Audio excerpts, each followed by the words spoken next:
మీకు చేతనైతే ఈ స్టేట్మెంట్లు ఇచ్చిన ఆడవాళ్ళందరినీ నేను మాట్లాడుతున్నా, మగాడి మైండ్ సెట్ ని మార్చి చూపించి మాట్లాడండి. అంటే వాళ్ళు మారరా? ఎవరు? మనం మార్చాలి కానీ వాళ్ళు స్వతహాగా వాళ్ళలో మార్పు రాదా? స్వతహాగా మార్పు వీళ్ళకి మంచి తల్లులైతే, స్వతహాగా మార్పు వీళ్ళు మంచి భార్యలైతే, స్వతహాగా మార్పు వీళ్ళు మంచి సిటిజన్స్ అయితే.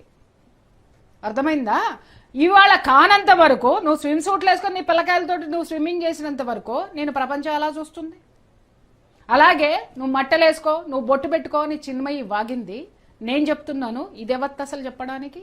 నేను మట్టెలు బొట్టు నా 5వ తనానికి చిహ్నంగా నేను చూస్తాను, అంత పవిత్రంగా నేను చూసేదాన్ని.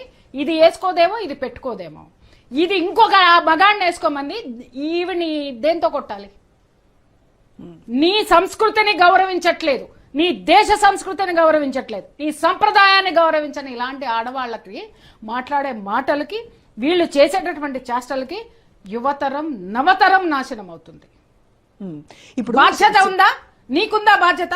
శివాజీ తప్పే మాట్లాడాడండి, నేను తప్పే మాట్లాడాడని అంటా. నేను మాట్లాడినప్పుడు నువ్వు ఇచ్చేటటువంటి కౌంటర్ ఎలా ఉండాలి?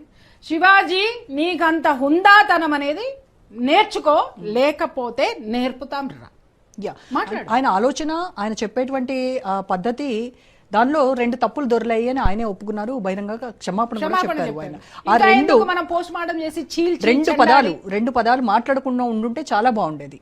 బాగుంటే అసలు ఇది జరిగేది కాదమ్మా.